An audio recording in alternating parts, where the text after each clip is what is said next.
Híbridos, híbridos enchufables, full hybrid, mild hybrid o híbridos leves, híbridos de gas. De verdad, ¿no son demasiados? Y de verdad, ¿son tan eficaces como nos dicen? Pues a mi modo de ver, no. Son fruto de una legislación absurda e injusta. Os voy a dar solo un dato. El automóvil es responsable solo del 13% de la contaminación en nuestras ciudades. Y este es uno de los motivos, entre otros os explicaré, por lo cual voy a acabar odiando a los híbridos. Os lo voy a explicar.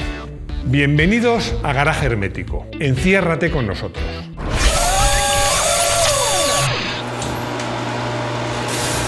Sí, ya sé que me juego mucho con este vídeo, que será un vídeo polémico. ¿Por qué? Porque muchos diréis, ¿tanto te gustan los coches y odias a los SUV, odias a los híbridos? Bueno, odiar es una forma de hablar, pero que sí que los tengo un poco de manía, pues sí. Otros pensaréis, bueno, esto es un clickbait para que este tío pues gane visitas. Bueno, pues si lo queréis ver así, pero es mucho más fácil que todo eso. No es que odie a los híbridos, lo que odio es una legislación, la legislación que los cobija, que es absurda y que no tiene sentido y que da lugar a coches como los que voy a contar. Pero para convenceros, os voy a dar otro dato. Una cosa que puede pasar aquí, donde yo vivo, en Madrid. En Madrid, tú puedes entrar con un Porsche Cayenne Hybrid Turbo de 650 caballos, quemando gasolina, donde no puedes entrar con un Seat Mii con un motor de 1 litro y 60 caballos. ¿Por qué? Porque el Porsche es híbrido. Tócate las narices.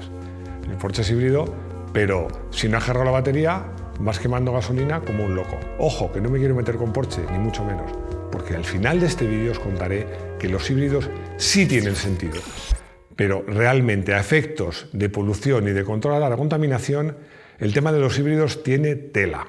Recordad que soy probador de coches y periodista, pero estudié ingeniería y veo las cosas desde ese punto de vista. Entonces, un coche que tiene 2 tipos de motores y 2 tipos de energías, así a bote pronto como que, no tiene mucho sentido.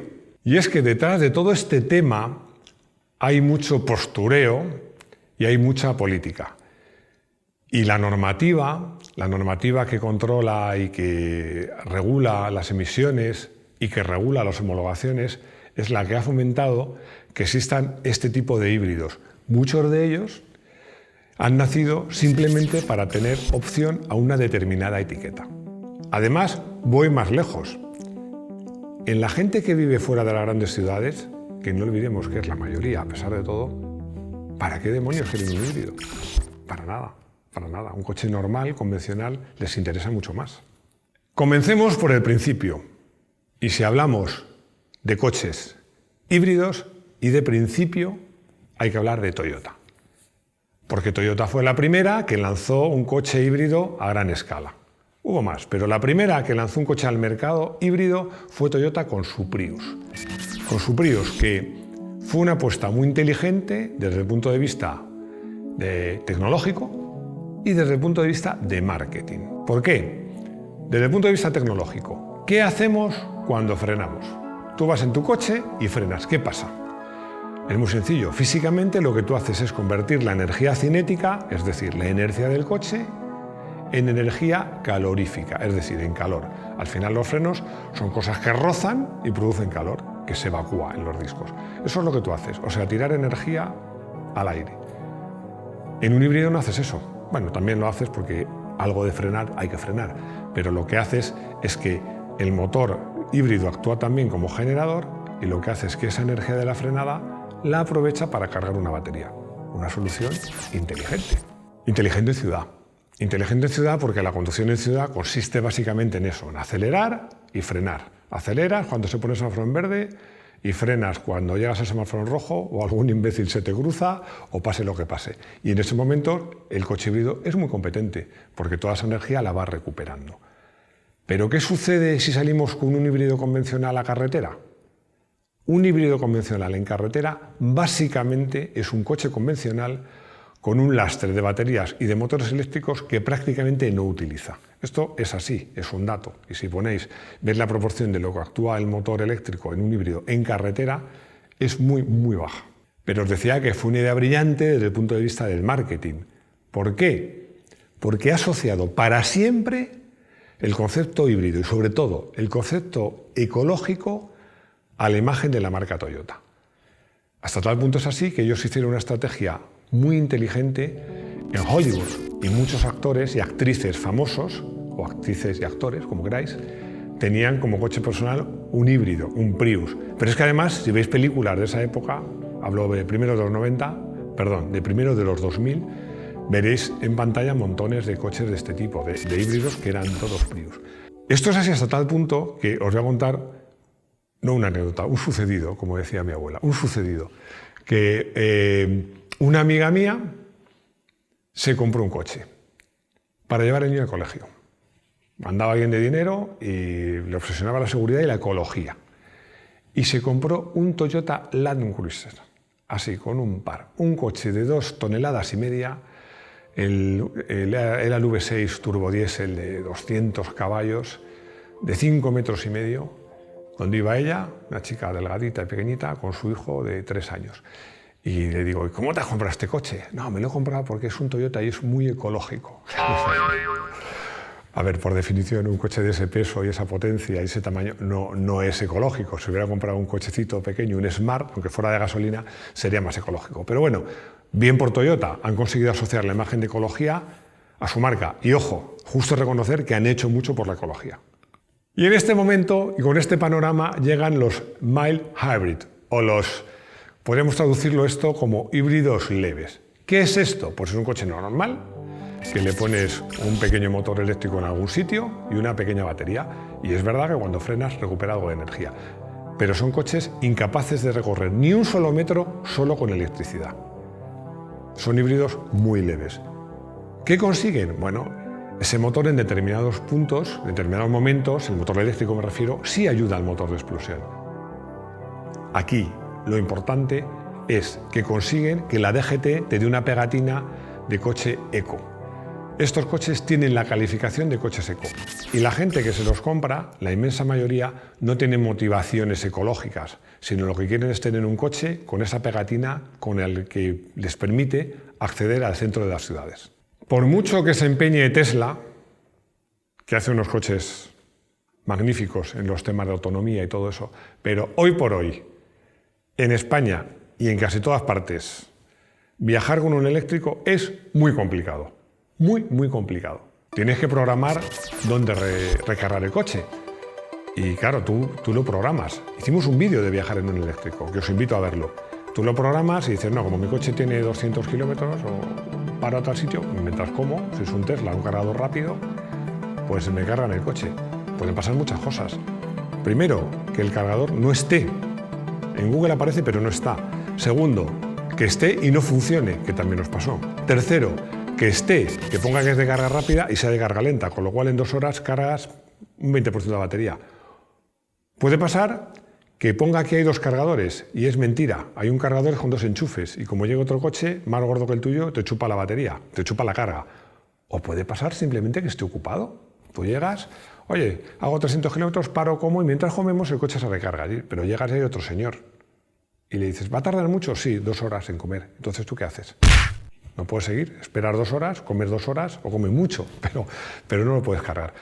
Así que como los eléctricos no sirven para viajar, salvo que tengas viajes muy programados, puedes alquilar un coche o viajes muy, muy cerquita, parece que la opción más inteligente son los famosos plug-in, los híbridos enchufables. Entonces vamos a centrarnos en los híbridos enchufables. ¿Qué es un híbrido enchufable? Un híbrido enchufable es un coche que tiene un motor convencional, generalmente de gasolina, y tiene un sistema eléctrico que podemos recargar. No solo se recarga con la inercia del coche en la frenada, no. Vamos a casa o a donde sea, o a la oficina, lo enchufamos y se recarga la batería. Y tiene que ser capaz de andar por sus propios medios en eléctrico, solo con electricidad, al menos 40 kilómetros. Bueno, sobre el papel pinta bien, ¿no? Pinta bien porque además con este coche no nos dan la pegatina eco, nos dan la pegatina cero, es decir, la misma que tiene un coche 100% eléctrico. Y gracias a eso se consigue la circunferencia de un cuadrado, como decía mi abuela. Hacer redondo un cuadrado. ¿Qué quiere decir esto? Que yo puedo entrar quemando gasolina, como un campeón, a una zona limitada a coches eléctricos. Esto pasa así. Y pasa. ¿Por qué pasa? Porque mucha de la gente, te sorprendería, que compra un coche de este tipo, no lo enchufa jamás. Jamás. ¿Por qué? Porque su motivación no es contaminar menos o gastar un poco menos enchufando el coche. A lo mejor no tiene ni enchufe en casa. Su motivación es tener la pegatina cero. Es decir, como os decía, ya no es una cuestión tecnológica o de diseño, es una cuestión de legislación. Una legislación que no está bien hecha. Vuelvo a la comparación, y no es meterme con Porsche, insisto, porque hay muchos, el Audi e-tron, o sea, el Audi tiene muchos híbridos, hay muchas versiones híbridas gordas, enchufables, pero es que me parece un ejemplo muy llamativo. ¿Cómo puedes, con un Seat Mii de 1 litro y 60 caballitos, que es un coche extremadamente eficiente, no puedes entrar en Madrid y otras ciudades de Madrid, de Europa y del mundo, no podrías entrar al centro y vas con tu pedazo de Porsche, con un motoraco enorme, de 680 caballos, sumando los eléctricos y el motor de explosión, pero que no has cargado la batería y vas quemando gasolina, y puedes entrar hasta el mismísimo centro. Puedes aparcar al lado de un eléctrico y tampoco tienes límites ni de tiempo ni de sitio para aparcar. Estaréis conmigo en que esto no parece que sea una legislación muy bien parida.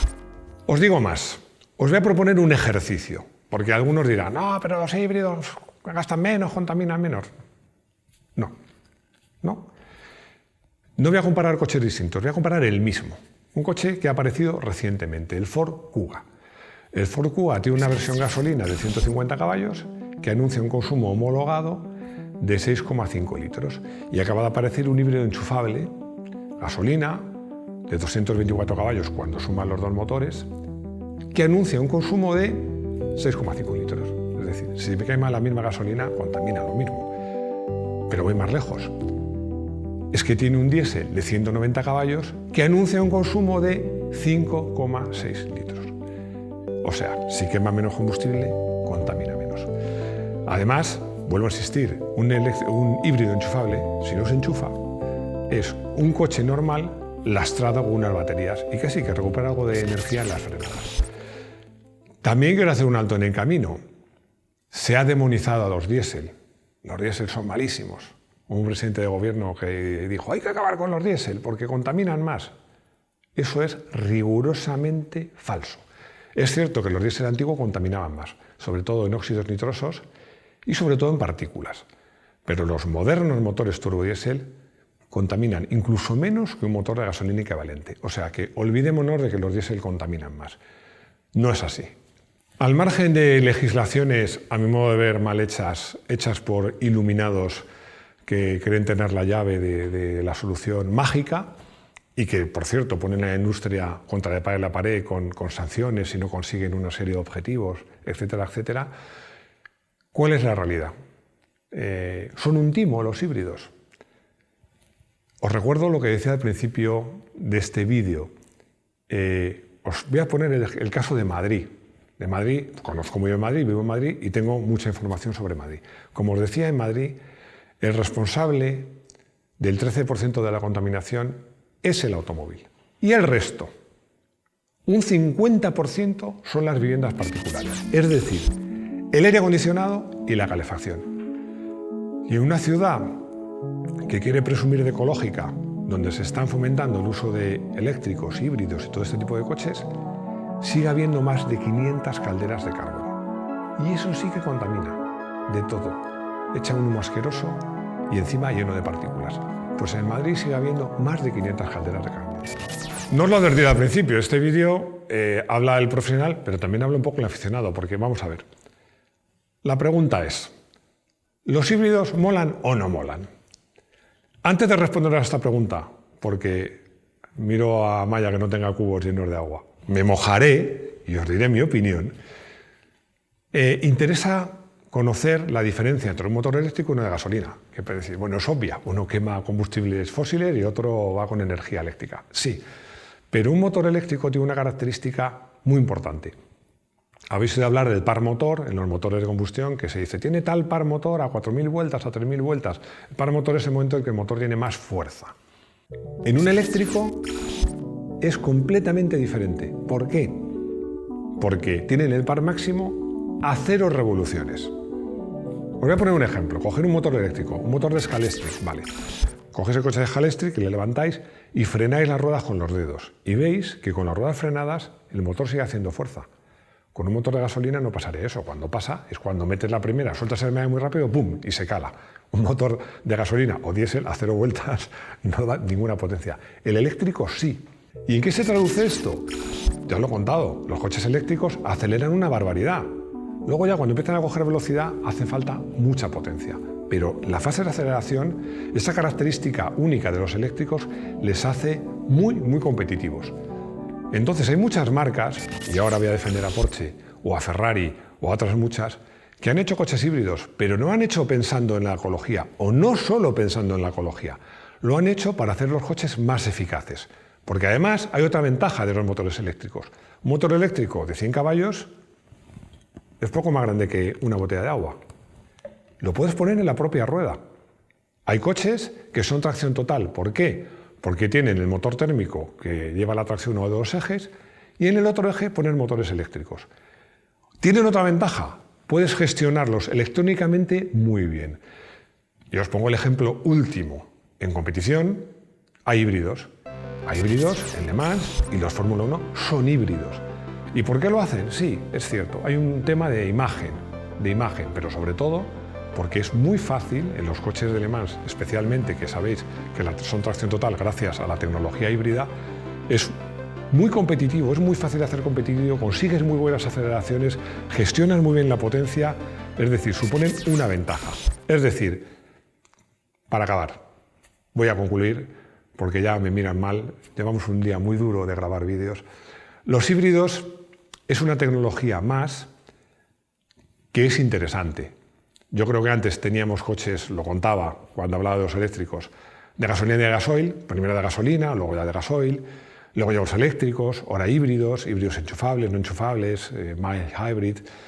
Yo creo que está muy bien la tecnología híbrida, bien utilizada. Lo que creo es que lo que habría que hacer es revisar la legislación, no cambiar las reglas del juego cada 2 por 3, porque hay que recordar que para hacer coches híbridos enchufables, eléctricos, hace falta muchísimo dinero en inversión, en investigación, y no puede ser que un político se levante una mañana y diga los diésel contaminan mucho porque mi vecino tiene un diésel que echa mucho humo y decida cambiar la normativa. Eso no puede ser.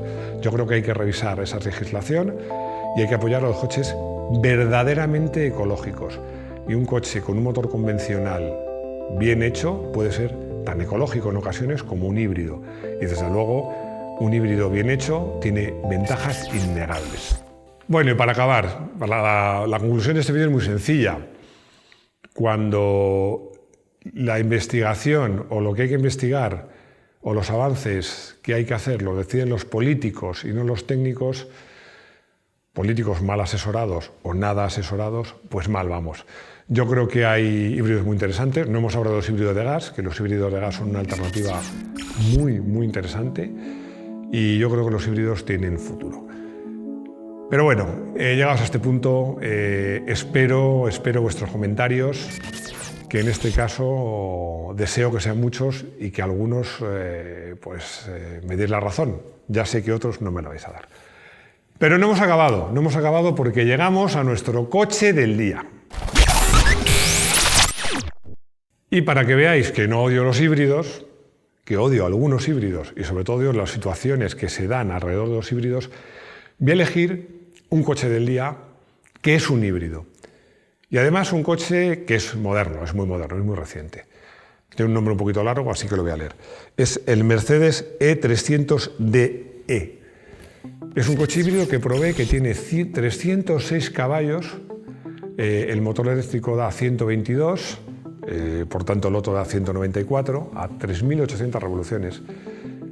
Y me gustó muchísimo el coche. Me gustó muchísimo porque, como podéis imaginar, abordé la prueba de ese coche con unos ciertos prejuicios, ¿no? Un coche híbrido, caro, grande, potente, pesado, ya estamos. El coche va de lujo. Yo lo utilicé enchufándolo. La ventaja de enchufarlo aunque el coche pueda hacer hasta 40 kilómetros o más, o 50 o 60 solo en eléctrico, los ingenieros de la marca me dijeron, no, es mejor que tú dejes que el propio coche se gestione, porque es más interesante que el motor eléctrico entre a bajas vueltas, cuando tú aceleras y vas a adelantar, y optimizando la ayuda del eléctrico al motor de combustión convencional, optimizas el consumo. La verdad es que acabé sorprendido porque hice muchos kilómetros con él, fui ligerito, no me dejan decir a qué velocidades porque está feo, políticamente incorrecto. No fue muy rápido, pero es que lo que me sorprendió es que el coche gastaba menos de 6 litros. Un coche, os digo, grande, con prestaciones y bueno, además fue un coche como casi todos los Mercedes, muy bien hecho, muy agradable, muy confortable, pero con un tacto al acelerador exquisito, exquisito desde muy bajas vueltas. Ahí se notaba que la gestión de esa combinación, que para mí es la esencia del híbrido, de cuando el motor eléctrico no lleva solo el coche, pero lo ayuda al motor convencional, le da una suavidad y sobre todo una inmediatez de aceleración casi más propia de un eléctrico. El coche me encantó. Y ahora sí que hemos llegado al final y como siempre, más que nunca en este vídeo un poquito polémico quizás, espero vuestros me gustan, me van a animar mucho. También os recuerdo que en YouTube hay una campanita, si queréis seguir viendo más vídeos nuestros, pues pulsarla. Lo más importante, más que nunca, ya os lo he dicho, espero vuestros comentarios. Y sobre todo lo que espero es veros de nuevo en nuestro garaje hermético. Hasta pronto.